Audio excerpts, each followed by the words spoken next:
Iniciamos a gravação. Para mim é um prazer enorme, mais uma vez, receber o meu orientador, uma pessoa, não é, Roberto, pela qual eu tenho a máxima, confiança, respeito e admiração, né. Tenho sim, professor Diogo Leite Campos, um professor que vem me ajudando muito.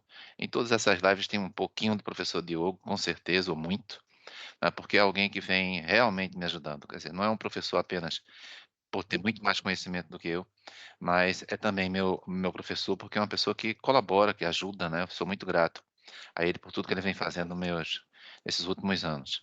Então, o professor Diogo Leite Campos aqui presente. E o Roberto, professor, Roberto Albuquerque, o senhor vai ter, se já o conhece, não será surpresa. Se não conhece, o senhor vai ter uma grata surpresa aqui na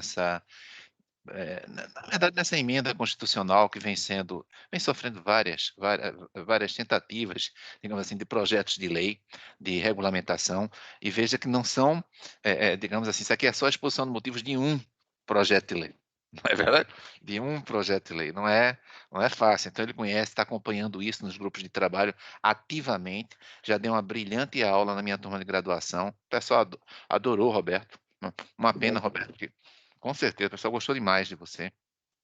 Uma pena que eu não estou conseguindo dar acesso a todos eles, né.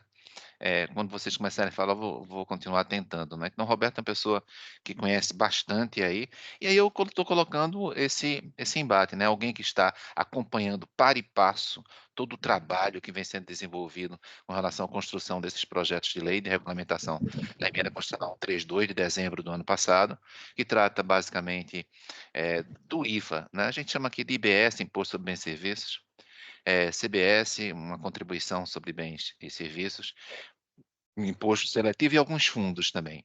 Além de a gente ter pego uma espécie de contribuição que era de iluminação pública e ter dado uma extensão maior para essa contribuição. De algum modo manteve o IPI por causa da Zona Franca de Manaus, e é isso.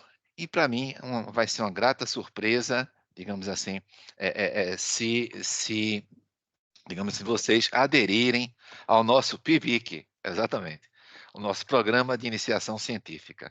Não é fácil, na minha opinião, difícil conseguir pessoas que queiram realmente fazer pesquisa científica, buscando o mais possível dar a palavra a pessoas que pensam de formas diversas, né?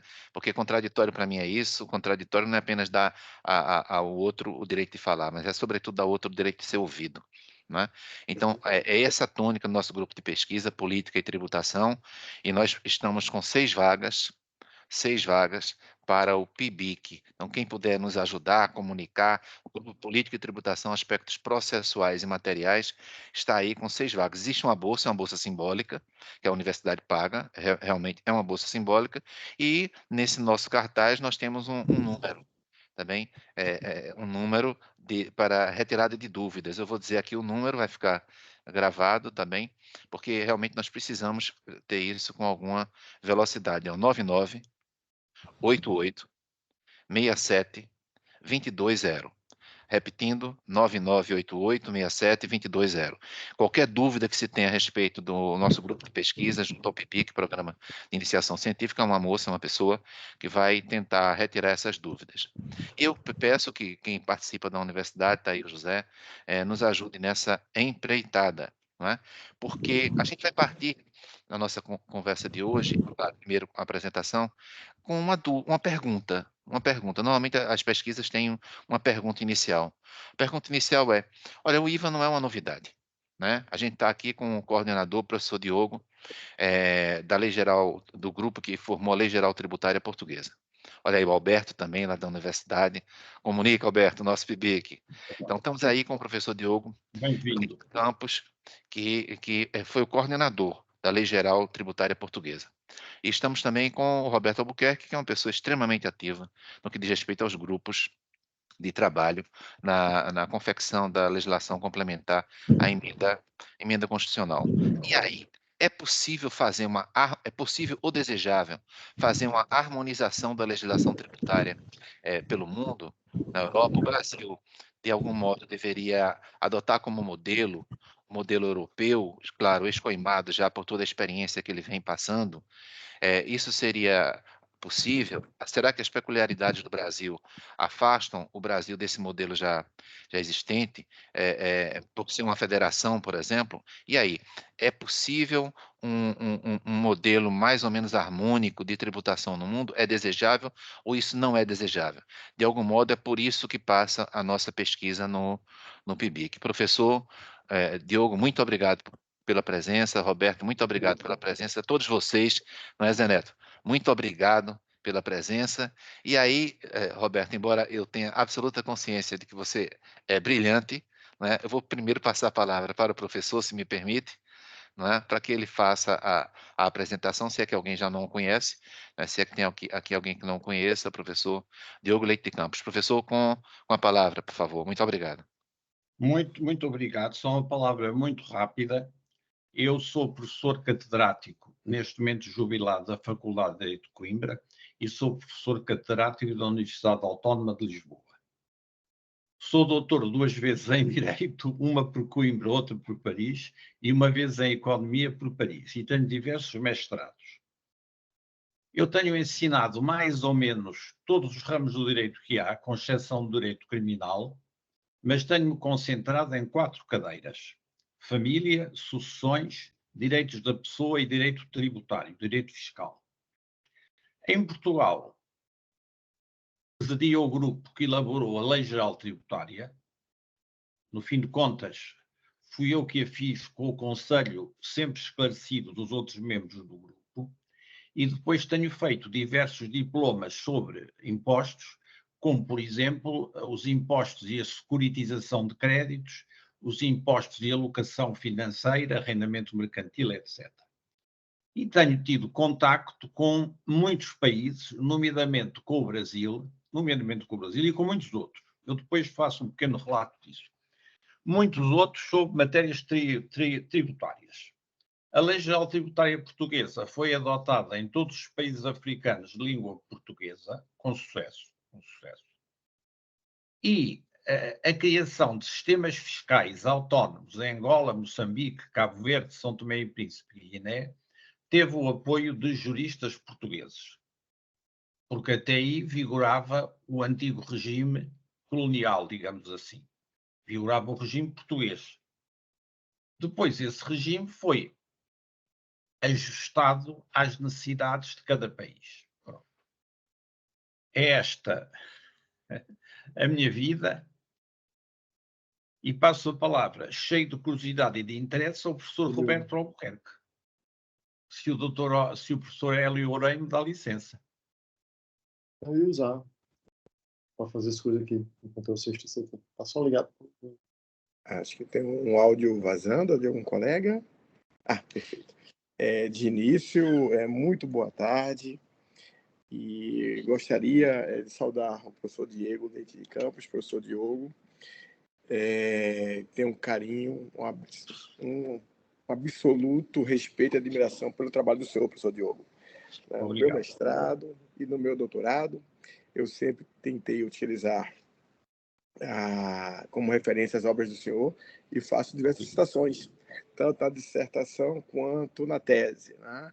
Os livros do senhor, a minha humilde coleção, eu diria até quase que simplória, mas eu tenho 4, 5 exemplares da sua obra, tá? E tanto um livro que me é referência, o Sistema Tributário, no Estado dos Cidadãos, obra belíssima, professor Diogo, Estudos de Direito Fiscal, a coleção do senhor, né? O Direito Tributário, as 2 edições eu tenho, e um livro, professor Hélio, que é realmente um livro que eu recomendo, né? Que é A Felicidade Somos Nós. É um livro que ele trabalha com, de certa forma, o professor Diogo, com a filosofia do direito, enfim, né? É um belíssimo livro, não tem o viés de direito tributário, mas eu recomendo a leitura a todos os colegas que realmente foi uma obra do professor Diogo. Aliás, toda a obra do senhor me inspira.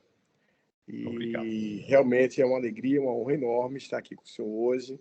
Eu tenho realmente uma admiração única por todo o conteúdo, né, toda a contribuição que o senhor deu ao estudo do direito fiscal, direito tributário em nosso país e em Portugal, por óbvio. Gostaria de saudar também o professor Hélio Oren Campos e agradecer bastante o convite. Professor Hélio, o professor Diogo foi meu professor na Faculdade de Direito do Recife, na cadeira de Introdução ao Direito, inclusive substituindo o professor Marcelo Neves. O professor Hélio, tive a oportunidade de conhecer naquele momento, é minha segunda graduação, fiz graduação inicial em Engenharia Eletrônica, e o professor Hélio foi uma das fontes de inspiração no curso de Direito.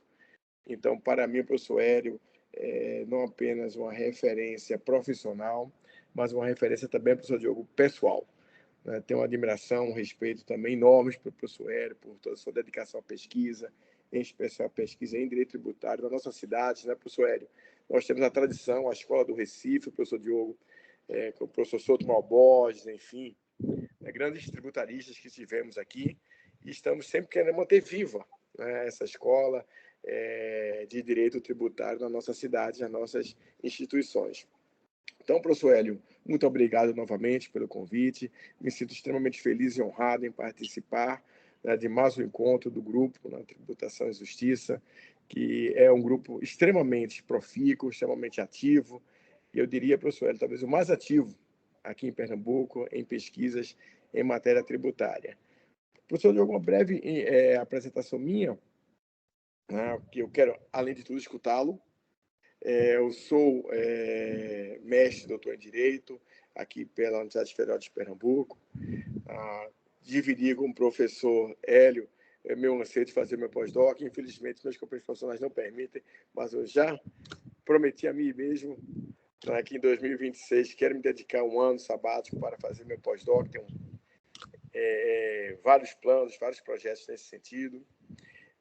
Sou representante do Recife, na Câmara Técnica Permanente e alguns grupos de trabalho na Associação Brasileira de Secretarias de Diferentes Capitais do Estado. Isso há mais de 15 anos que eu venho estudando com muito cuidado, né, com muita atenção, né, toda a tributação, em especial, professor Diogo, a tributação municipal. Exerci diversas funções, né, fui responsável por toda a legislação tributária do município do Recife por 8 anos. Né, então, fico sempre brincando, professor Hélio, que quando o projeto vai para a Câmara de Vereadores, ele vai perfeito, professor Diogo. Os erros são lá. Não saem da unidade jurídica da Prefeitura do Recife. Enfim, né, além de tudo, sou um municipalista. Acredito realmente no papel, na força dos municípios. Né? Então, quando veio o desafio de trabalhar na regulamentação da Emenda Constitucional 132, que, de certa maneira, professor Diogo, tangencia a autonomia financeira dos municípios, de certa maneira, professor Hélio, um excelente tema, talvez, um projeto de iniciação científica, a questão do federalismo, da autonomia financeira dos municípios e dos estados, enfim, com a Emenda Constitucional 132. O desafio veio através de um convite, professor Diogo, de trabalhar na regulamentação da Emenda Constitucional 132. O primeiro projeto de lei complementar já foi encaminhado ao Congresso Nacional, protocolado sob o número 68, agora, de 2024. O professor Hélio já mostrou a exposição dos motivos, os 499 artigos, né, do projeto, que trata das normas gerais e de alguns outros temas, tá? Mas virão mais 2 outros, professor Diogo, né? Um projeto de lei complementar para o contencioso administrativo do IBS e da CBS, e outro projeto, professor Hélio, a respeito do Comitê Gestor do IBS, né? Esse órgão que vem despertando, né, de certa maneira, bastante críticas, bastantes preocupações, professor Diogo, que é um órgão que tem um corpo, tem uma estrutura, R$1 trilhão vão passar pelo Comitê Gestor anualmente. Então, um órgão que, até por sua natureza, ele desperta as paixões mais variadas, né? Então, o desafio regulamentar, principalmente uma federação como a nossa, em que todos os 27 estados, mais o Distrito Federal, por sua estarão representados, mas terá a representação dos municípios, dos 5.568 municípios do nosso país, professor Diogo, apenas 27 assentos. Então, o senhor imagina o que é conciliar os interesses aí de pequenos municípios, médios municípios e grandes municípios no órgão que terá 27 assentos no universo de mais de 5.500 municípios. Enfim, né, é um trabalho que vem sendo executado de forma muito intensa e aberto, né, sempre às observações, críticas, sugestões, professor Hélio. Agora, o primeiro projeto está no Congresso, que é o foro adequado para os debates, né? Mas realmente é um desafio, professor Diogo, um desafio enorme, né? E espero hoje, né, com o nosso encontro, né, escutá-lo a respeito dessa experiência, né, europeia e trazer o que for possível, né, para a nossa realidade. Professor Hélio, por óbvio, o IVA europeu, né, mas o modelo canadense, professor Diogo, foi bastante estudado, não apenas, né, nesse momento, mas de forma prévia, né, como fonte de inspiração, né, para a tropicalização aqui do nosso IBS. Né, porque, professor Hélio, imposto agregado IVA, o ICMS, né, o segundo tributo, né, com essas características, professor Diogo, no mundo, né, ainda lá em 1968, de certa maneira, ele faz, às vezes, professor Hélio, né, na sua gênese, na sua origem, né, de um IVA brasileiro, né, com todos os pecados, professor Diogo, né, que os atores políticos e os atores administrativos também, professor Hélio. A grande parte disso aí vem, né, das administrações tributárias, que criaram as mais variadas regras e técnicas, né, que tornaram o ICMS quase que inadministrável, professor Diogo. Mas, enfim, né, há uma tentativa, o senhor comentou as dificuldades, né, das pequenas alterações, né, as pequenas reformas no direito fiscal e tributário português. Imagine o senhor uma reforma tributária do consumo dessa magnitude num país, né, como o nosso, com todas essas dificuldades, com todas as suas características, né? Enfim, fica à disposição, professor Hélio, para conversarmos um pouco com o professor Diogo, a quem eu sou um admirador enorme. Muito obrigado, professor Diogo. Muito obrigado, muito professor obrigado. Agradeço, Roberto, e vamos passar a palavra ao professor Diogo para fazer uma espécie de síntese, não é, professor? E aí, o IVA em Portugal, na União Europeia, o que é esse imposto, como ele funciona? Por favor, professor. Nós, quer dizer, o IVA, vamos lá ver, o IVA foi inventado com o nome de taxe sur la valeur ajoutée pela França. Depois, quando se constituiu a Comunidade Europeia, a França quis impor o IVA a todos os países da Comunidade Europeia, a todos, com base na seguinte ideia, que era a única maneira de poderem circular capitais e bens dentro da União Europeia sem serem sucessivamente tributados. Porque é possível, quando um bem é exportado, ser exportado sem IVA. Porque o bem vai ser exportado. Ora bem, portanto, o IVA é um imposto sobre o valor acrescido em cada uma das operações. Suponhamos que é madeira. Compra-se a árvore, paga-se IVA. Vende-se a árvore a alguém, paga-se IVA. Corta-se a árvore numa carpintaria, paga-se IVA. E vende-se a árvore ao consumidor final e paga-se IVA. É assim que acontece na Europa toda. Eu nunca gostei muito do IVA, porque nós em Portugal tínhamos um imposto sobre transações, que incidia sobre o valor do bem na venda do grossista para o retalhista. Quando havia só uma operação sujeita à IVA. Era muito mais fácil. Vieram-me com argumentos muito disparatados e muito variados. Mas a realidade para a introdução do IVA é a vontade francesa e a União Europeia que se juntou toda à roda do IVA. Pronto. Ora bem, agora há uma coisa que baralha tudo. É se nós vamos ter um IVA, vamos ter outro imposto de consumo e outro imposto de consumo. Neste caso, ninguém se entende. O IVA só funciona se for o único imposto sobre as transações, sobre o consumo, sobre o investimento, etc. Se for o único imposto. Não podem ser 2 ou 3. Tem de ser um imposto geral. Em todos os países da União Europeia é um imposto geral sobre o consumo e sobre a transação de mercadorias. Agora, se, por exemplo, nós exportamos um bem de Portugal, esse bem não vai sujeito a IVA. O IVA fica cá. E é exportado sem IVA para poder ser tributado no país do destino. Se nós vendemos, suponhamos, um automóvel daqui para a França, e o automóvel custa 50.000 euros, e desses 50.000 euros, 25.000 são de IVA, então o automóvel é exportado por 25.000 euros, para a França poder aplicar o seu IVA. Ouça, o IVA dá muito trabalho, exige uma máquina administrativa e contabilística gigantesca, mas funciona. Tem funcionado. E hoje, na Europa, toda a gente está habituada ao IVA.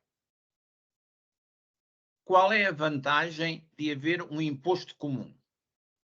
É de, em Portugal, quando se quer fazer um investimento em França, ou vender mercadorias para a França, ou uma pessoa estabelecer-se na Alemanha, saber com o que pode contar. Em certo sentido, nós temos uma razoável harmonização de impostos na Europa. Há o IVA, há o imposto sobre o rendimento das pessoas físicas, há o imposto sobre o rendimento das pessoas jurídicas, e depois há uns impostos secundários, tipo imposto de mais-valias, imposto sobre os imóveis, impostos especiais de consumo, medicamentos, energia e outra coisa qualquer. Portanto, a Europa hoje é um país largamente harmonizado em matéria de impostos. Não digo que os impostos sejam os mesmos, quer dizer, que a taxa dos impostos e o peso dos impostos sejam o mesmo em todo o lado. Não é. Porque na Alemanha o salário mínimo é 4 vezes o de Portugal. O de Portugal são 900 euros e na Alemanha são 3.000. Pronto.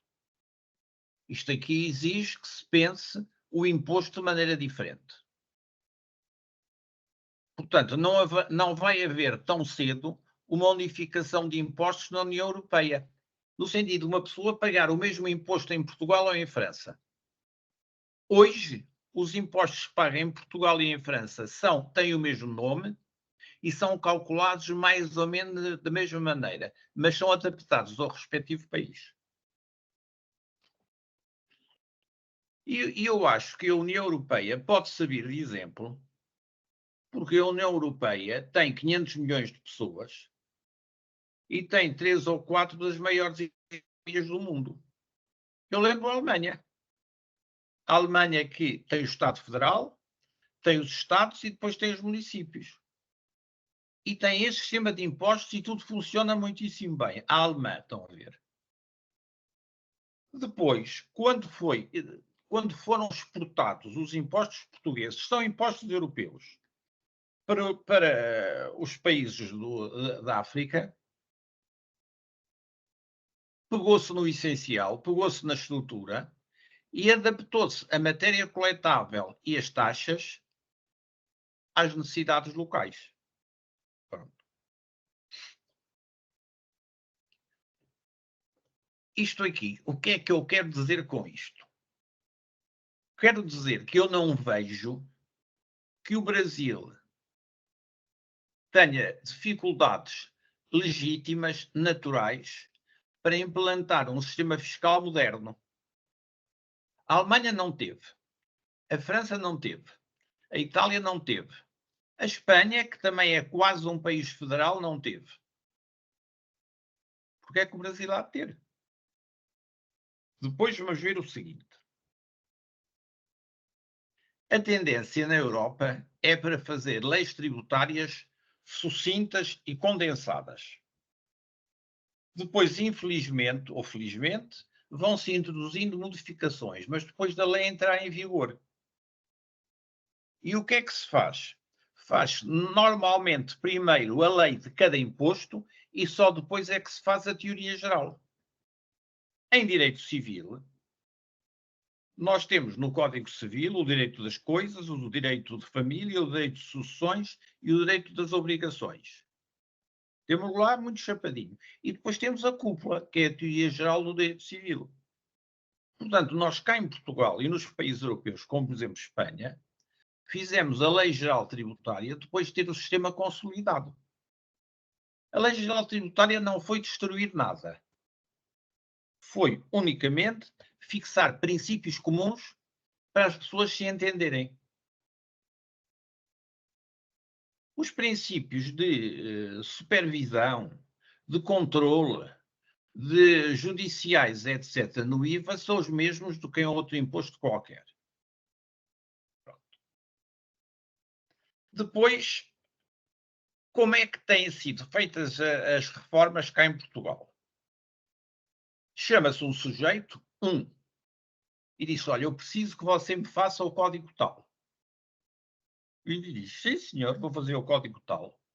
Preciso ter 5 ou 6 ou 7 ou 8 ou 9 ou 10 pessoas comigo. Sim, senhor.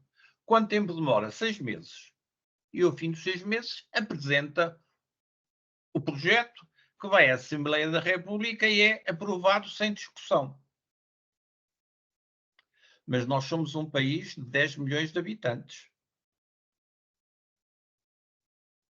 Mas qual é o país na zona europeia que os senhores acham, não estou a falar da Comunidade Europeia ou da União Europeia, qual é o país da Europa que os senhores acham que teria sido mais difícil criar um sistema fiscal? A Alemanha? Não. A Inglaterra? Não. A Grécia? Não. E agora fora da União Europeia? A Rússia? Sim. Porque a Rússia chegou a ter 22 milhões de quilómetros quadrados e 80 e tal repúblicas. Hoje tem um bocado menos desses quilómetros quadrados, mas tem 60 e tal repúblicas. E nos fins do século passado decidiu criar um sistema fiscal. Porque até aí quem pagava impostos eram os muito ricos, ou não pagavam, e eram as grandes empresas públicas que pagavam impostos. E decidiu criar um sistema fiscal. Eu estava lá, nessa altura, a dar aulas na Academia Financeira de Moscou, hoje tem um nome diferente, em russo não consigo dizê-lo, que era onde se formavam os altos quadros para o Estado e para as empresas. E pediram uma colaboração. Disse: olha, eu posso dar muito pouca colaboração porque não falo russo. Pronto. E verifiquei que o sistema que a maneira de criar um sistema fiscal na Rússia foi este. Encarregou-se um pequeno grupo de pessoas de o fazer, esse pequeno grupo de pessoas apresentou ao governo, o governo aceitou, levou à Assembleia e ele foi aprovado. Digamos assim, o sistema fiscal foi terminado em 1999, em 2001 estava aprovado. E nos Estados Unidos? Os Estados Unidos têm um sistema fiscal muito inteligente.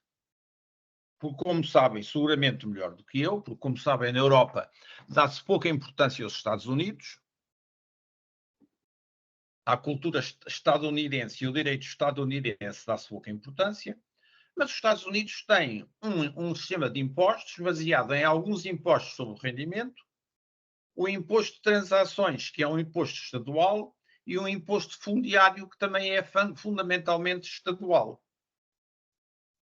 Não tem IVA. Mas passam sem ele. Embora dê complicações, porque quando eu compro um livro nos Estados Unidos, é uma complicação para eu demonstrar às alfândegas portuguesas que o IVA foi pago. Pronto. Portanto, eu vejo com muita satisfação, muita confiança e muita tranquilidade uma reforma fiscal brasileira. Não sei se vejo com tranquilidade e alegria a reforma fiscal que hoje está em curso. Mas uma coisa é que eu sei isso dá 40 anos para cá, que o Brasil tem excelentes fiscalistas de grande qualidade. No Recife, em Salvador, em Belo Horizonte, no Rio de Janeiro, em São Paulo, etc., tendo eu feito parte dos júris que os promoveram a professor titular, etc. De alguns, como é evidente, que são perfeitamente capazes de fazer uma reforma.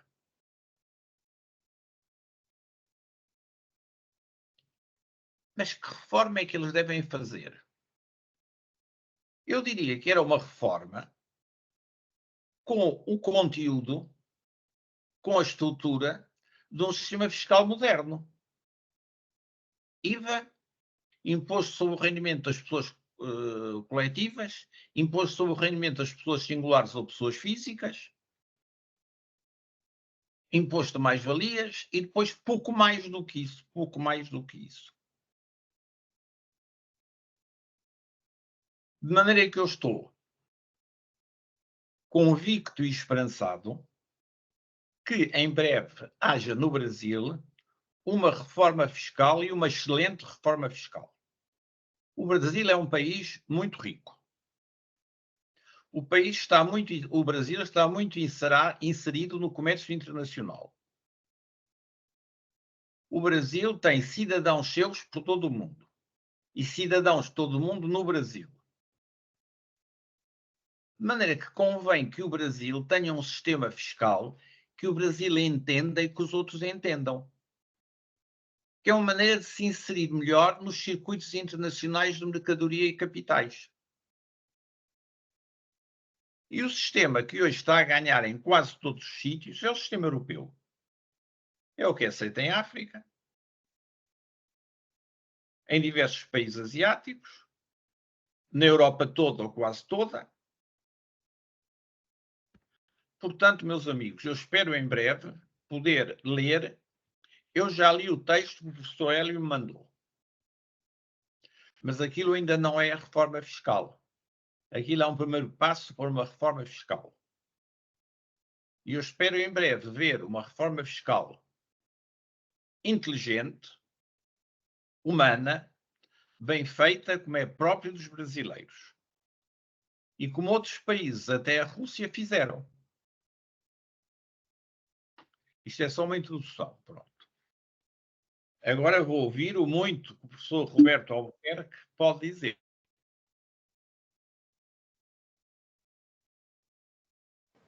Perfeito, professor Diogo. Excelente as colocações do senhor, né? Extremamente feliz e até, eu diria agora, revigorado e entusiasmado, professor Diogo. Porque o desafio é enorme, o professor Hélio conhece, já tivemos a oportunidade de conversar algumas oportunidades, professor Hélio, e sabemos, né, de todo o ceticismo, de todas as dúvidas, de todas as preocupações, professor Diogo, né, enfim, no curso, né, dessa reforma tributária do consumo aqui em nosso país. E escutá-lo, professor Diogo, me deixou ainda mais inspirado e renovado. Fico brincando, já estou sonhando com dezembro, professor Hélio, para que eu possa conseguir ter 6 horas de sono numa noite, professor Diogo, porque o ritmo de trabalho é tão intenso que não permite, né? São reuniões e mais reuniões, enfim, de discussão, exatamente nesse esforço concentrado de entregar o melhor. Alguns dados, professor Diogo, apenas, né, dos profissionais envolvidos na elaboração dos projetos de lei complementar enviados pelo Poder Executivo. Há outros, né, professor Hélio? Já tem 14 projetos de lei complementares, professor Diogo, de iniciativa dos parlamentares, mas os projetos de lei complementares encaminhados pelo Poder Executivo, eles são fruto de um esforço de mais de 300 profissionais, professor Diogo. Entre 300 profissionais. Só imagine o que é. O senhor que presidiu a comissão, né, de elaboração da Lei Geral Portuguesa, imagine o senhor que presidiu uma comissão de sistematização em que os trabalhos foram realizados por 300 profissionais, professor Diogo. Então, é um desafio, não é? Isso é. Mas sempre mais...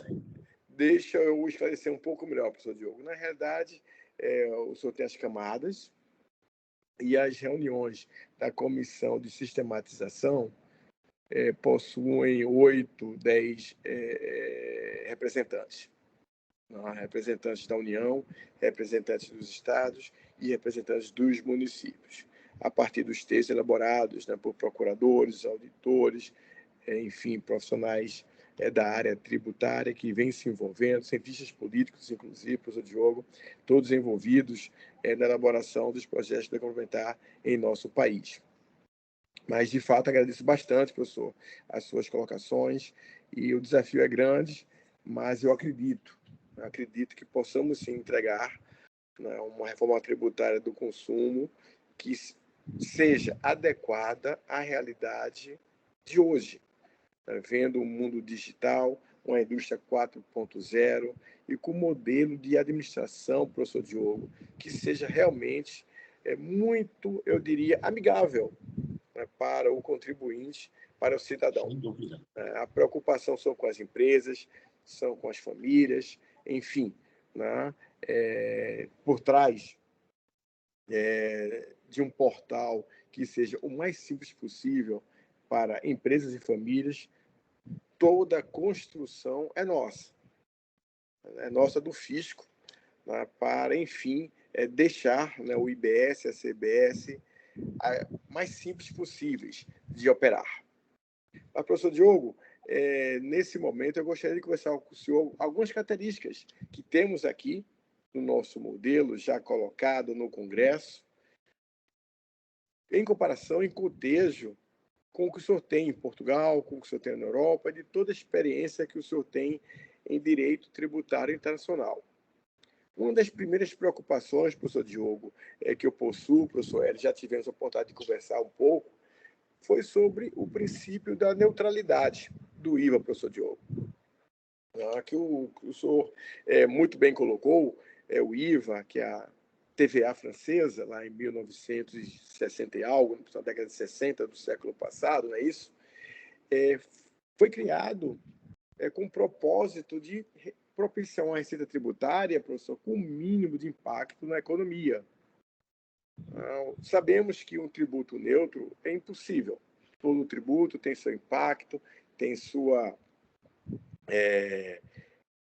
alteração da decisão no produto, os preços relativos, mas a ideia do IVA, professor, basicamente reside muito na neutralidade. E a primeira consequência, talvez, desse princípio da neutralidade, professor Diogo, seja exatamente que não faz muito sentido incentivos fiscais no IVA. O senhor colocou muito bem a realidade portuguesa e a realidade alemã. O que me preocupa aqui no nosso projeto de lei complementar número 68, professor Diogo, são que há 23 hipóteses previstas entre isenção total e redução de 60% a 30% do IVA. E isso, evidentemente, vai refletir na alíquota de referência, né, de estados e municípios, professor IVA. E, professor Diogo, basicamente, gostaria de escutá-lo a respeito da análise do senhor em relação a neutralidades do IVA, benefícios, incentivos fiscais e esse número aqui que temos já de partida no nosso país de previsões de isenção e benefícios fiscais. Muito, senhor professor, muito interessante isso que disse. Nós cá também tivemos esse problema no começo. Nós tivemos dois graves problemas quanto ao IVA. Primeiro, quando o IVA foi introduzido, ninguém sabia o que aquilo era. Sobretudo, os pequenos e médias empresas e os pequenos e médios profissionais não sabiam o que aquilo era. Como é que se havia de pedir ao sapateiro que trabalhasse com o IVA? Como é que se podia pedir à senhora que lavava roupa que trabalhasse com o IVA? Pronto, foi difícil, mas conseguiu-se ultrapassar isto. Agora, isenções e benefícios. Nós temos uma coisa boa que o Brasil não tem, que é temos Bruxelas a vigiar-nos a todos. Quando alguém quer baixar a taxa do IVA ou conceder um benefício, tem de pedir autorização a Bruxelas, que é muito renitente a dá-los. Portanto, não há lobbies, bancadas, Estados que consigam fazer frente. Porque está Bruxelas, que não é eleita por ninguém, a não ser pelo Parlamento Europeu, que tem lá deputados em quantidade, e que controla os Estados. Portanto, foi possível haver como isenções de medicamentos, mas em contrapartida pagam um imposto especial sobre os medicamentos. E não há IVA sobre serviços médicos. E não há IVA sobre a atividade bancária, a não ser que o banco peça. Porque não haver IVA sobre a atividade bancária é um grande encargo para o banco, porque tem de pagar IVA em algumas operações e depois não consegue deduzi-lo. Pronto. Nós aqui, repito, temos uma vantagem que é a seguinte: uniformização do IVA pela União Europeia. E os assuntos sobre IVA, são os assuntos fundamentais sobre o IVA. Não é saber se o imposto foi liquidado bem ou mal, mas como se interpreta uma certa norma, ou como se aplica uma certa norma, têm de ir ao Tribunal Europeu de Justiça. Portanto, mesmo aqui, que é um assunto onde se podem introduzir discussões imensas, temos uma jurisdição única. Agora, o seu professor disse uma coisa muito interessante, que é a seguinte: 300 pessoas na comissão. Eu não tenho dúvida que sejam 300 pessoas magníficas, muito sábias e com muito espírito de colaboração. Mas, cá na Europa, nós sabemos a pessoa que fez uma certa lei. Em Espanha, eu sei quem fez a Lei Geral Tributária Espanhola. Em França, eu sei quem teve a ideia sobre o IVA. Na Alemanha, eu sei quem criou a tributação a nível dos municípios. Foi uma pessoa, com o apoio de 2 ou 3. De maneira que isso é uma novidade para mim, que representa com certeza uma riqueza imensa, conhecendo eu o povo brasileiro e os juristas brasileiros, mas que se pode, a partir de certo momento, tornar-se um bocadinho pesada. Depois há aqui outro ponto para o qual eu quero chamar a atenção. Portugal tem uma tradição municipalista enorme. A unidade pública, a instituição pública, em que os portugueses mais se revêem é no seu município. O seu município é a sua casa, é o que os ajuda, é o que repara as ruas, é o que... Enfim, os portugueses amam os municípios. Mas os municípios, em certo sentido, não têm poder tributário próprio. Têm o direito a receber uma certa percentagem do imposto estadual que é cobrado na sua zona. E podem, em alguns casos, em alguns impostos, diminuir a taxa do Estado à sua vontade. Não a podem subir, mas podem baixá-la. Em Espanha, não é bem a mesma coisa, mas em Espanha quem tem a autoridade tributária é o Estado e as províncias. As províncias. Em França, desde o Napoleão, que aquilo é muito unificado.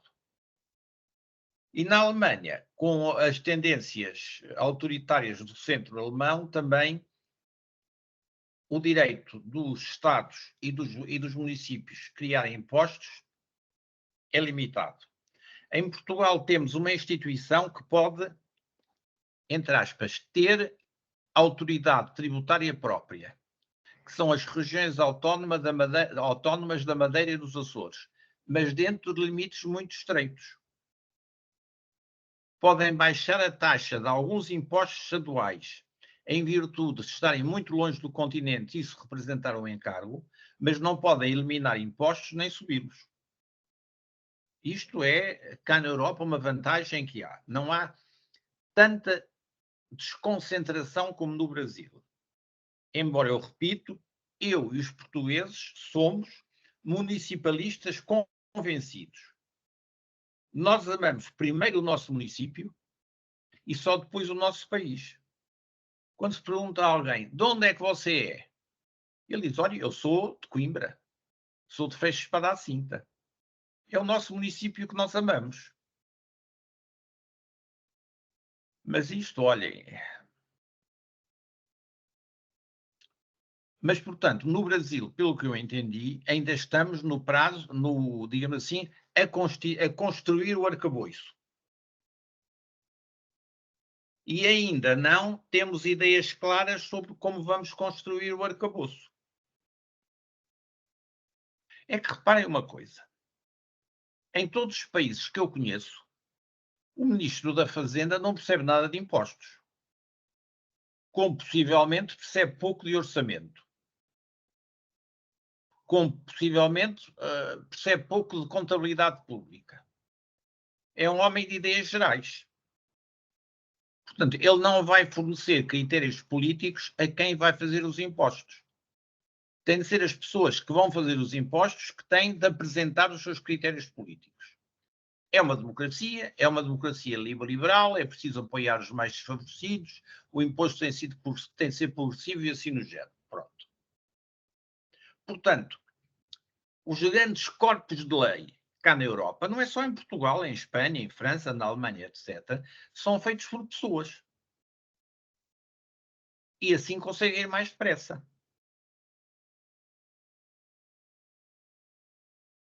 E não é um problema do Brasil ter 6 milhões de quilómetros quadrados e ter 230 milhões de pessoas, porque os Estados Unidos têm mais e a Rússia também. A Rússia não tem 230 milhões de pessoas, mas tem 16 milhões de quilómetros quadrados. De maneira que eu verifico que é uma tarefa ingente aquela em que o Brasil se tem metido. Agora vamos lá ver o seguinte. Quando nós, nos nossos queridos países, eu digo queridos países porque eu amo o Brasil como Portugal. A minha mulher é brasileira, os meus filhos são brasileiros, eu tenho o coração no Brasil. No Brasil. Aqui há bastantes anos, jantando com o ministro do STF em Istambul, com uma grande vista sobre o Bósforo, num congresso que lá havia, ele disse-me, sabe, professor, se Deus me tivesse perguntado se eu queria nascer no Brasil, eu não sei o que lhe diria. Mas em Minas, queria de certeza. E eu disse-lhe, ministro, comigo é uma coisa. Se Deus me tivesse perguntado onde é que eu ia nascer, eu não sei se escolheria o Brasil, mas Minas escolhia de certeza. Pronto. Aliás, tenho ao longo da história muitos antepassados meus no Brasil. Muitos antepassados meus no Brasil.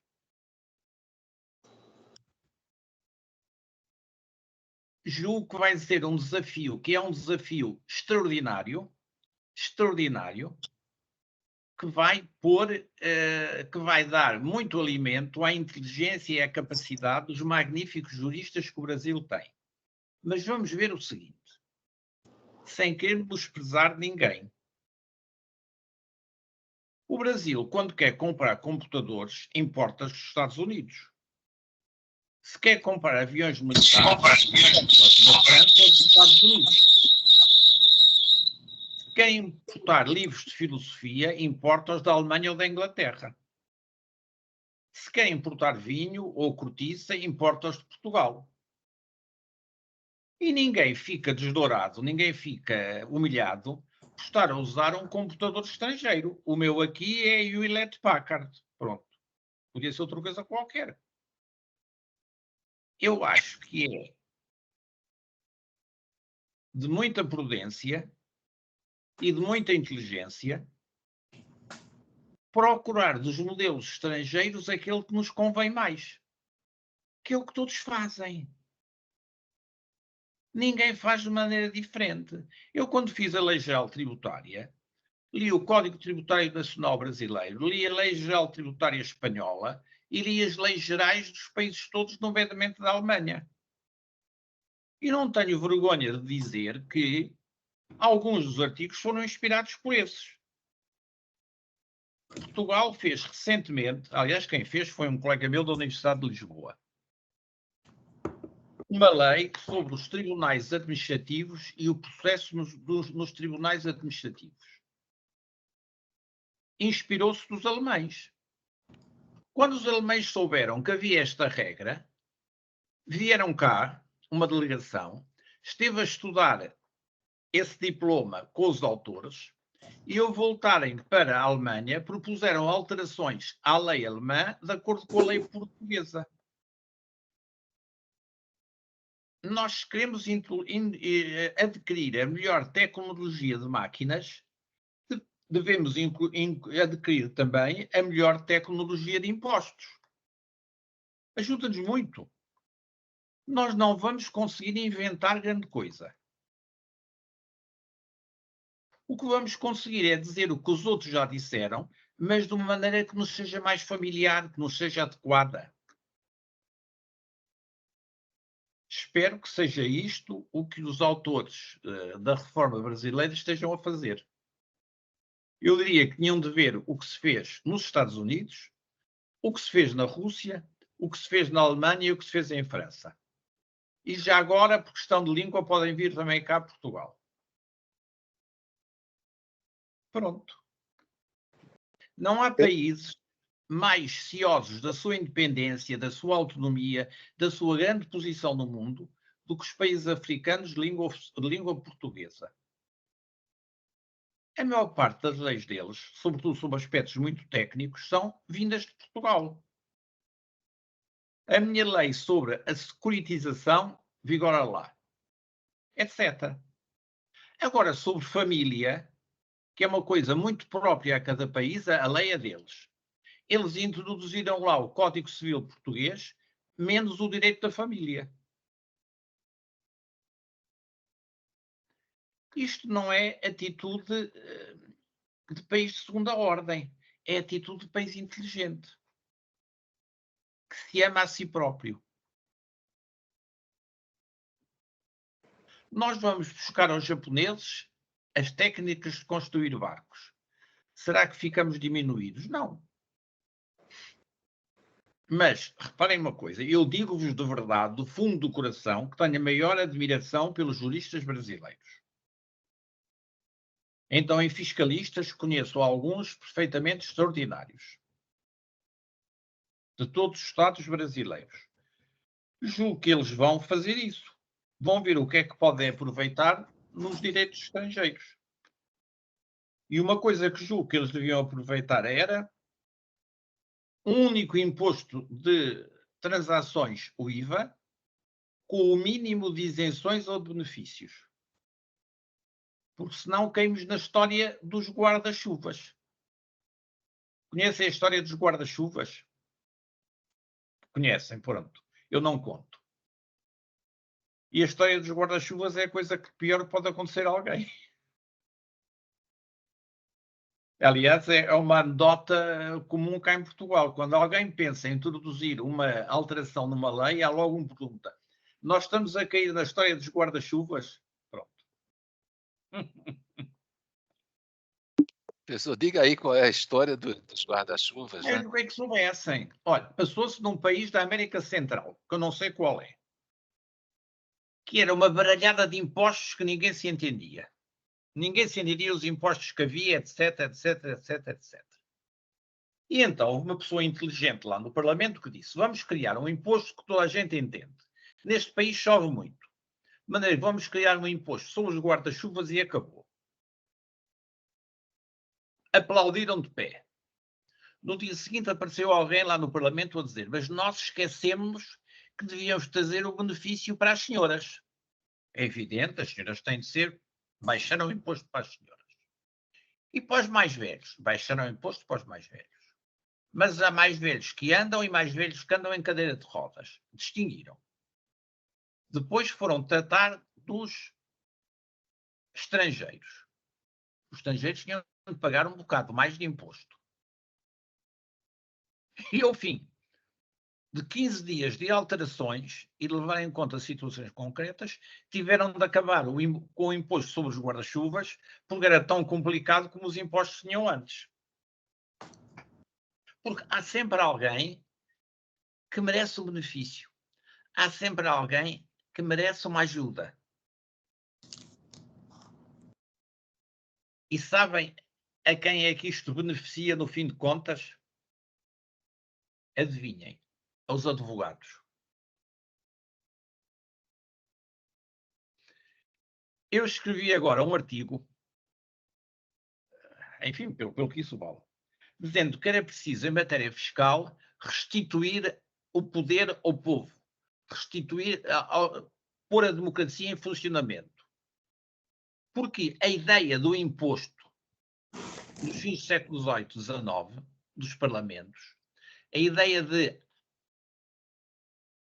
é uma ideia de autotributação. O povo diz os impostos que quer pagar. Muito bonito. Se ele diz os impostos que quer pagar, não se pode depois zangar com os impostos que lhe aplicam. Mas será que os impostos hoje nos nossos Estados têm alguma coisa a ver com a vontade do povo? Nenhuma. Nenhuma. Eu detesto os impostos que pago. Não há português nenhum que não ache injustos os impostos que pague. O Parlamento também acha que são injustos os impostos que paga.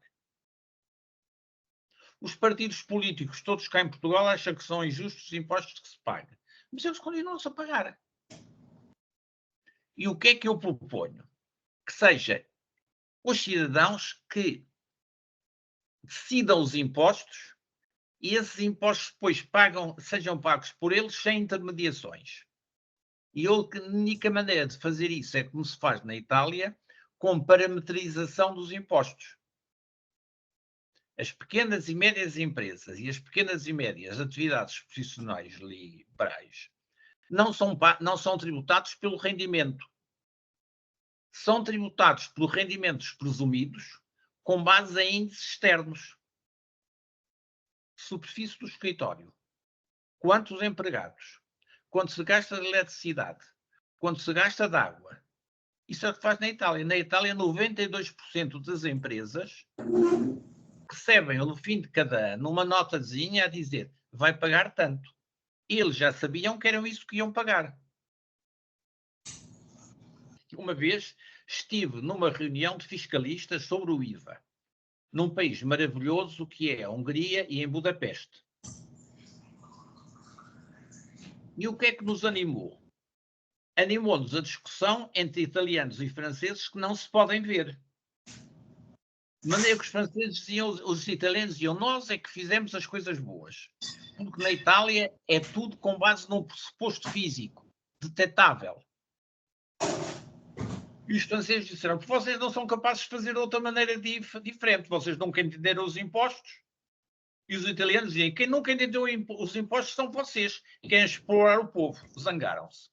A coisa só acalmou, porque entretanto veio o almoço, que era muito bom. E então italianos e franceses, perante um bom almoço, desistiram de se descompor. Pronto. Mas fazer uma reforma fiscal como no Brasil, eu gostaria, pelo amor que tenho pelo Brasil e pelos brasileiros, e por duas brasileiras, que é a minha mulher e a minha filha mais nova, pensassem numa reforma que durasse pelo menos 30 anos. Em condições. Não é cheia de remendos, em condições. Então, professor, eu vou agora pedir para que o Roberto, que está acompanhando todas essas modificações, selecione uns 3 ou 4 pontos que considere assim de destaque, fale um pouquinho sobre o posicionamento dos grupos de trabalho sobre esses 3 ou 4 pontos, para escutarmos o professor Diogo logo em seguida. Tá bem? Sobre Vou esses mesmos aprender de pontos. certeza. Vou aprender de certeza. Que bom. Perfeito, professor Diogo. Excelente colocação, professor Diogo. Mas eu confesso ao senhor que fiquei com um pouco de ciúmes. Espero, professor Hélio, que possamos convidar o professor Diogo para presencialmente um encontro aqui na Universidade Católica de Pernambuco, para que o senhor ao menos fique com um pouco de indecisão. Se quer nascer em Minas ou em Pernambuco, professor? Mas eu confesso, eu sou apaixonado por Minas, e eu brinco muito com os amigos mineiros. O melhor de Minas são os mineiros. São pessoas maravilhosas. Maravilhosas. Mas, professor Diogo, a colocação do senhor foi excelente em relação enfim, a necessidade de se estudar, se investigar, analisar as experiências internacionais, professor Diogo. E isso, asseguro ao senhor, foi feito. Foi feito com muito cuidado, foi feito com muita atenção. Particularmente, professor Diogo, eu me debrucei bastante sobre a gestão portuguesa, porque um dos problemas nossos enfrentados na emenda constitucional 132, professor Diogo, da reforma tributária do consumo, foi a incidência do IVA sobre imóveis, locação de imóveis, venda de imóveis. Isso é importante. Isto, e que, de certa maneira, pode surgir um conflito muito evidente com um dos tributos municipais, que é o imposto de transmissão sobre bens imóveis.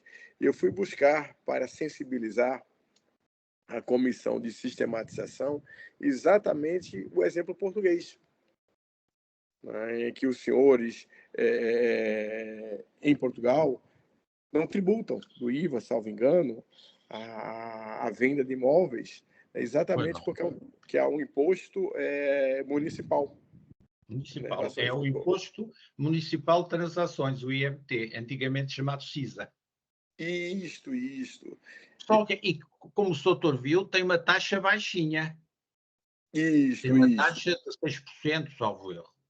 Isto. É o nosso ITBI, que faz às vezes do Imposto de Transmissão Português, professor Diogo, as alíquotas variam de 1% a 3% nos municípios, né, diversos municípios do país. E também, professor, até o exemplo da própria de França, né, que faz uma distinção entre tributar pelo IVA imóveis novos, considerados até aquele com 5 anos, né, de construídos ou reformados, enfim. Né, toda essa experiência internacional foi bastante estudada e está sendo estudada aqui no nosso momento de reforma tributária do consumo, professor Diogo. Mas, exatamente pela provocação do professor Hélio, professor Diogo, gostaria bastante de escutá-lo a respeito de alguns pontos que me parecem que merecem uma atenção muito grande nossa aqui no país. Né? Primeiro, professor Diogo, já vem a influência internacional, o split payment, né, o pagamento dividido. Né? De maneira muito rápida para os colegas, professor Hélio. Basicamente, colegas, amigos, o split payment, que há previsão constitucional e há previsão também na lei complementar, professor Diogo, enviada ao Congresso Nacional, é um pagamento dividido. Na realidade, imaginemos que o comprador do bem, ao realizar o pagamento ao fornecedor, naquele momento, esse pagamento é dividido. Parte vai para o fornecedor dos bens e serviços, que é o contribuinte do IVA, e parte vai diretamente para o pagamento ao fisco do tributo.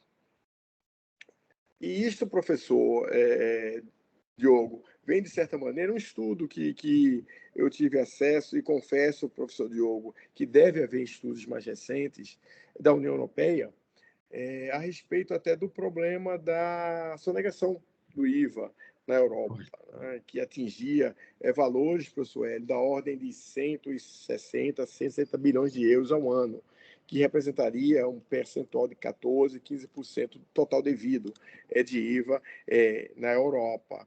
Uma das ideias, professor Diogo, que a Comissão Europeia de Tributação sugeriu, e, salvo engano, 2017, 2018, houve um estudo, um relatório específico sobre esse tema do split payment, concluiu, professor, que o split payment é potencialmente mais oneroso do que os benefícios que poderia advir da utilização dessa forma de pagamento dividido em todo o modelo europeu de IVA.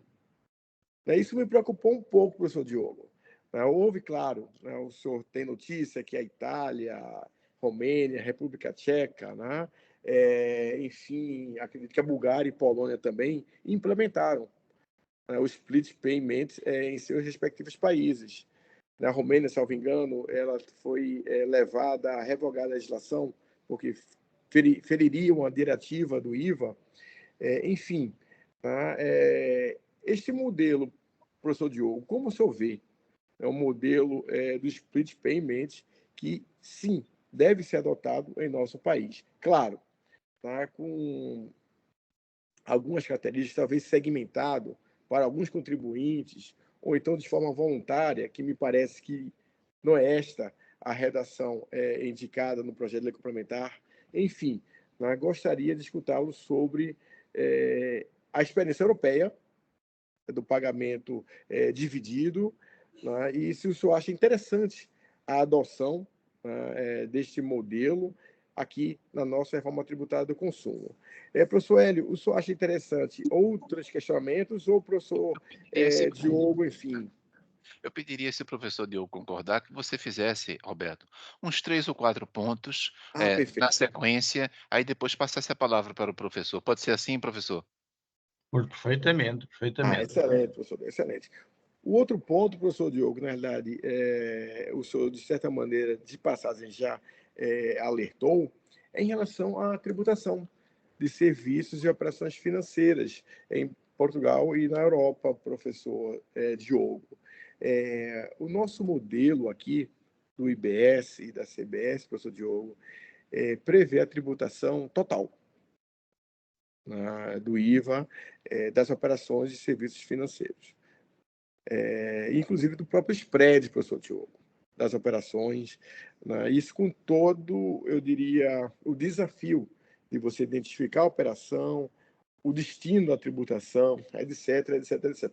Uma complexidade, me parece, enorme de entender todas as operações, a tributação dessas operações, a identificação dessas tributações. Enfim, foi o direcionamento dado pelo nosso legislador no momento agora de apresentação do projeto. Gostaria, professor Diogo, de escutá-lo também sobre a experiência portuguesa, a experiência europeia, da tributação dos serviços e operações financeiras. Você já comentou que parte dos serviços e operações financeiras em Portugal é isenta, mas, enfim, gostaria de aproveitar mais toda a oportunidade que esse momento nos proporciona. Um outro momento, professor, que me preocupa bastante aqui na nossa reforma tributária de consumo são as compras governamentais e de entidades imunes também, professor Diogo, que no modelo teórico do IVA, professor Hélio, talvez não seja interessante isentar governos do pagamento do IVA. Alguns países, como a Argentina, professor Diogo, salvo engano, para evitar que o governo pague o tributo ao fornecedor do bem, professor Hélio, e não receba sequer o IVA, não seja recolhido o IVA por esse fornecedor contribuinte do tributo, há retenção pelo pagamento, professor Diogo, daquela compra governamental. No nosso modelo, professor Diogo, ainda está sendo estudado, esse projeto de lei complementar ainda está sendo discutido internamente por esses grupos de trabalho que eu conversei com o senhor há pouco, mas há diversas, eu diria, possibilidades.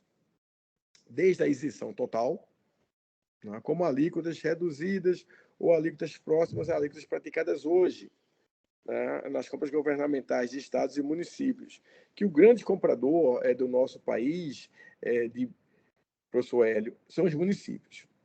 Os municípios compram 6, 8 vezes mais que os estados e compram 4 vezes a mais que a União. Então, o grande provedor de serviços de educação, professor Diogo, de saúde, enfim, né, para o cidadão, são os municípios. Daí as compras governamentais representarem, professor Hélio, um percentual muito mais elevado em relação aos municípios que em relação aos estados e que em relação à própria União, professor Diogo. Então, esse é outro ponto que eu gostaria de escutá-lo, né, a respeito da experiência portuguesa e europeia em relação, né, às compras governamentais. E, por último, professor Hélio, para não me estender muito, são 4 pontos, uma preocupação muito grande que eu tenho, professor Diogo, no próprio modelo, é que no projeto de lei 68/2024, para o creditamento, professor Diogo, do IBS, é necessário o efetivo recolhimento do tributo incidente na operação anterior. E gostaria de escutá-lo, né, se o senhor vê se há, enfim, alguma EIVA, alguma preocupação em relação à não cumulatividade e à própria neutralidade nessa situação em que, para o senhor ter o creditamento no IBS brasileiro, apenas se o tributo da operação anterior for efetivamente recolhido. Então, professor Diogo, são esses 4 pontos aí, que são pontos que me espero no senhor, inclusive, para levar a Comissão de Sistematização, que a reunião será amanhã, inclusive, amanhã das 9 até as 22 horas. Senhor professor, são todas muito interessantes, vou ver se não me esqueço, começo pela última. Essa matéria, digamos assim, em Portugal não tem sido tratada porque se parte do princípio que em toda a cadeia de comercialização, de produção e comercialização do bem se pagou os impostos necessários. Ora bem, portanto, o indivíduo tem de entregar o imposto ao Estado, tenha acontecido o que tenha antes. Pronto. Se houve alguma falta antes, então isso terá de ser sujeito ao tribunal. Aqui há um assunto que se discute muito em Portugal, não, mas que se devia discutir, que é o seguinte: suponhamos que eu presto um serviço e recolho o IVA e depois não o entrego ao Estado.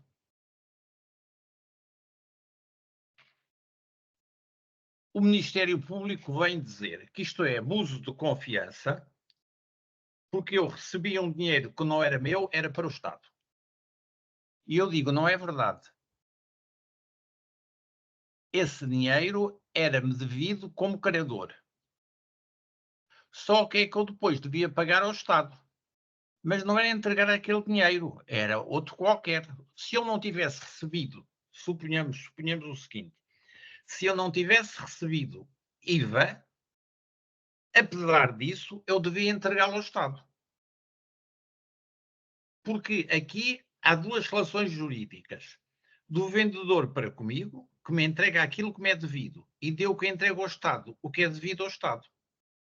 Portanto, em meu entender, há muita gente que está na cadeia, condenada criminalmente por abuso de confiança, quando não devia ser condenada. E a última operação, quanto ao consumidor final, é que interessa em certa medida, porque o que está antes é problema das partes. Doutor, repare uma coisa, suponhamos que eu presto um serviço e não me entrega o IVA, mas eu sou obrigado a entregá-lo ao Estado. Eu sou obrigado a entregá-lo ao Estado e depois tenho de vir pedir ao vendedor, a mim, o IVA que ele não me entregou, porque esse IVA era devido a mim.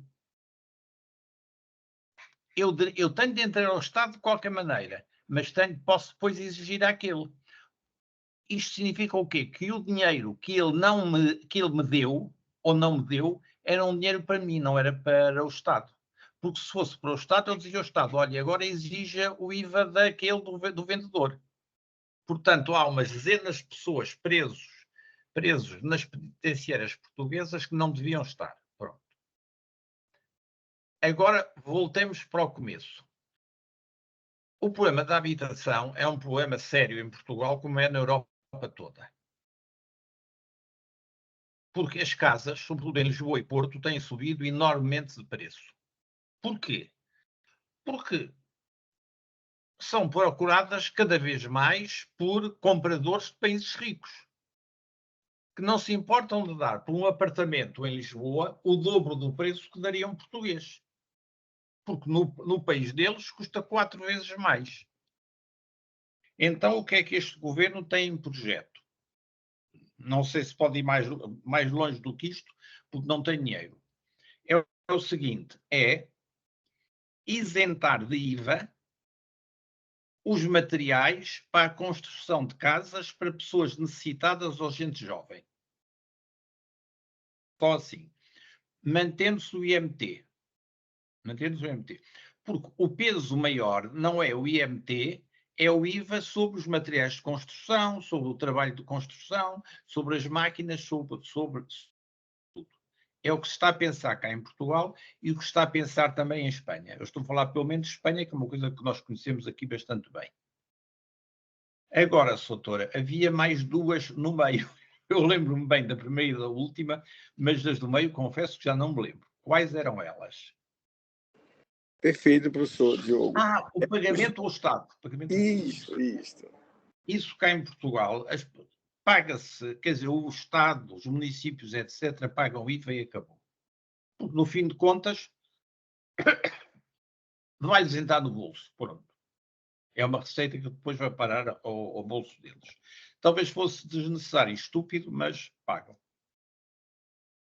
Era um bocado como antigamente, aqui há 50 anos atrás, os funcionários públicos não pagavam impostos, cá em Portugal. Porquê? Porque os ordenados já eram considerados, eram os ordenados relativamente baixos, porque não pagavam impostos. Depois, quando passaram a pagar impostos, os ordenados subiram todos na medida do imposto. Mas isso as autoridades públicas cá em Portugal pagam. Agora, doutor, eu vou-lhe contar a história, a pequena história da isenção das operações bancárias. Quando houve o IVA foi feito, entre aspas, por um colega meu de Coimbra. E ele, nessa altura, estava diretor do Banco Central.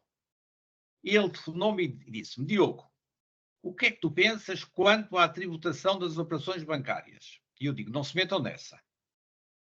Porque o legislador não faz a mínima ideia do que são operações bancárias, da complexidade delas. E vocês podem ter a certeza que não há funcionário das finanças nenhum que seja capaz de entender o funcionamento de um banco. Mas se os bancos não pagam IVA, não têm margem para deduzir o IVA que pagam noutras operações.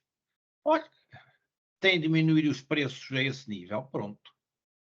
É um equilíbrio financeiro, em que o banco tem de, digamos assim, comprar o menos possível de bens e de serviços que paguem IVA porque ele depois tem de pagar e não pode reembolsar, não pode ser reembolsado. Esta é a pequena história. E depois temos de ver o seguinte: os bancos são uma máquina tão complexa, tão estendida no mundo, tão opaca, que, em certo sentido, só vão pagar IVA se quiserem. Pelo menos cá na Europa. Porque eles depois facilmente poriam as operações todas em Malta, em Chipre, em Rhodes, na Dinamarca, nas offshores da Holanda, etc. Agora havia uma terceira, doutor, como as anteriores, me interessou muito. Não, perfeito. É sobre o split payment, professor. O pagamento dividido, né? A experiência internacional, né? E até a experiência europeia em relação à conclusão em do países de relatório, leste. nesse sentido, né? De que seria mais oneroso implementar o pagamento dividido na União Europeia do que os benefícios, né? Em relação à sonegação, enfim, que os senhores, enfim, é um relatório de 2017, 2018, que apontou aí da ordem de 15% o índice de sonegação do IVA na Europa, professor Diogo.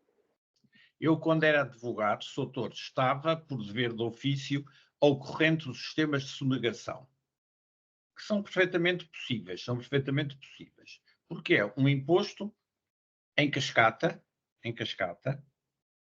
Bem, cascata sobre valor acrescentado, que geralmente afeta a circulação de mercadorias por 2 ou 3 países, e é possível construir sistemas em que não pague imposto em sítio nenhum. O que é que acontece cá em Portugal? E referindo-me a esse ponto que o doutor referiu, e muito bem, escusado será dizê-lo, que é a conjugação do IVA com o IMT. É isso, não é? Ora bem,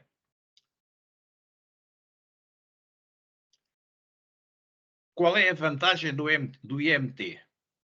É que é um imposto bem conhecido, bem definido, tem de ser pago antes da compra e venda, e o preço depois, porque é vendido o imóvel, é um preço muito examinado de perto. Enquanto que o IVA, nem por isso.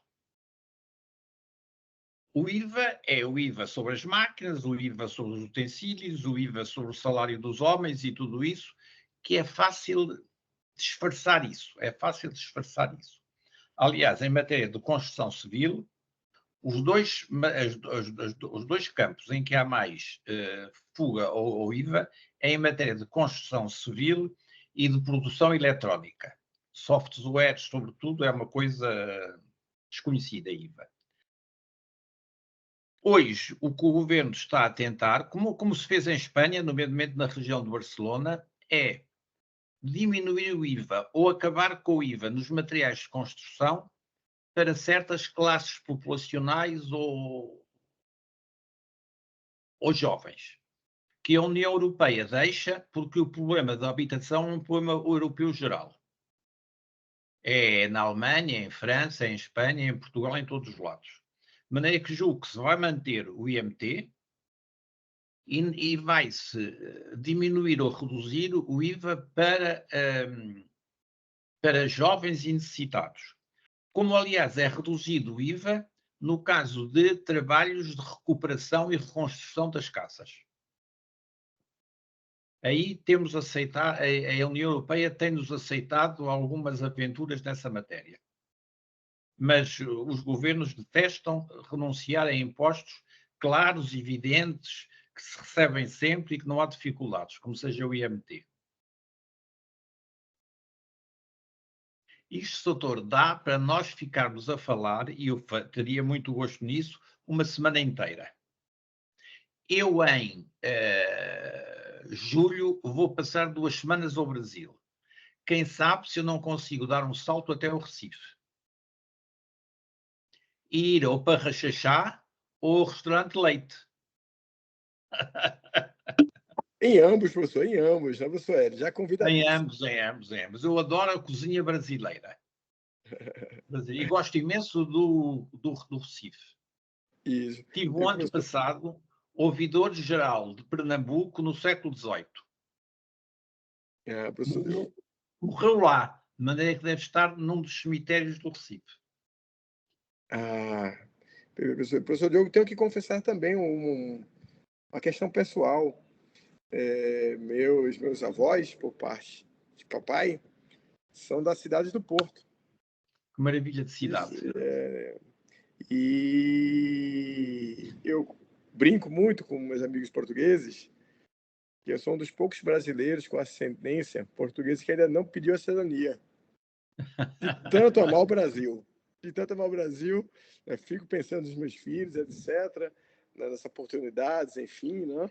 Mas até tem um carinho enorme por Portugal, né? E esse lado pessoal, né? Meus avós paternos, né? E minha bisavó materna, todos, minha bisavó paterna da Vila Nova de Gaia. Vila Nova de Gaia. Isso. Também tenho família no século XVI de Vila Nova de Gaia. Um deles foi cofundador do Rio de Janeiro. Que maravilha, professor Diogo, excelente. Então, os vínculos com o Brasil são maiores. O Maris, muito fortes, doutor. Eu até hoje não pedi a nacionalidade brasileira porque me sinto tão bem no Brasil que me sinto brasileiro. Pronto. É brasileiro. Eu sou brasileiro, para todos os efeitos. Sou brasileiro. Excelente. Professor Meus Hélio? amigos, eu vou ter de vos deixar aqui nesta alegre conversa, que estou disposto a repetir quando quiserem, Obrigado. Se quiserem pedir-me alguma informação, dados, leis ou coisa assim, mandem-me. O professor Hélio tem a minha direção eletrónica e eu vou mandar ao professor Roberto Albuquerque o meu artigo sobre o pagamento de juros no caso de morosidade dos tribunais. O tribunal demora 20 anos, a pessoa não pode ser obrigada a pagar juros. Perfeito, professor. Eu quero agradecer, não é, Roberto? Agradecer ao professor Diogo, agradecer, claro, também ao Roberto, estou vendo aqui o Juliano, o Zé Pereira. Então, agradecer a todos vocês, né? E fazer um pedido, não é, gente? Olha aí o Alberto também, nosso comandante na Receita Estadual, Estado de Pernambuco, né, Alberto? E fazer um pedido, gente. Programa de iniciação científica. Bom, a bolsa é uma bolsa simbólica, tá bem? Mas quem tiver interesse com relação a participar nesse PIBIC 2024-2025, no grupo de pesquisa Política e Tributação, Aspectos Materiais e Processuais, por favor, nos procure, tá bem? Existe um e-mail, quem puder assinar, quem puder anotar, Hélio, meu nome é HELIO, Ourem, né? OUREM de Maria, @unicap.br. E se houver alguma dúvida, vou passar aqui o telefone, tem uma pessoa, uma moça atendendo também, é o 9988 67 220. Repetindo, 9988 67 220. Esse é o telefone. Então, gente, quem gostou, eu acredito que todos tenham gostado da live de hoje, né? Eu fico muito grato mais uma vez ao professor Diogo, ao Roberto, a cada um de vocês, né? Quem gostou, a gente tem mais de 300 lives, né, professor? Estamos chegando quase 350, vamos chegando, não é? Então, tem toda uma ideia do que é o nosso trabalho de pesquisa. Então, quem quiser, de alguma maneira, acompanhar, participar dele, tem aí o PIBIC que estão com as vagas abertas, são 6 vagas. Olha, gente, muito obrigado a cada um de vocês. Obrigado, eu. Obrigado ao professor, que eu sei que agora em Portugal deve estar uma... Adorei estar convosco. Obrigado, professor. Adorei Portugal, estar convosco. uma diferença de horário, um fuso horário bem significativo, não é, professor? Então, em Portugal, já a hora é bem diferente do Brasil. Aqui no Brasil está 16h35. Portugal, acredito, mais 4 horas, não é, professor? São 9 menos 20. Então, 21 são 20 para as 21. então já Ou praticamente 8h40 ou 9 menos 20. isso bem. Olha, meus amigos, muito obrigado. Foi um momento excelente que eu passei. Aprendi, porque uma pessoa aprende falando com as pessoas, não é lendo livros, é falando com as pessoas. Obrigado. Aprendi mais do que se relesse todo o projeto de reforma brasileira. Desejo-lhes as maiores felicidades, porque o Brasil merece e os brasileiros merecem também. Pronto. Obrigado. Abraço a todos e até sempre, sempre que quiserem. Muito obrigado. Muito obrigado. Muito obrigado, professor Diogo. Uma alegria, uma honra enorme estar com o senhor. Professor Hélio, muito obrigado pelo convite. E, enfim, fico à disposição para conversarmos um pouco mais. Obrigado. Pessoal, amigos, até uma mais. ótima tarde. Tudo de bom. É isso aí, uma tarde, uma noite em Portugal. Tudo de bom para vocês. Muito obrigado, Roberto, professor Diogo e cada um de vocês, gente. Valeu por estarem aqui. Muito obrigado. Obrigado. Vou parar a gravação.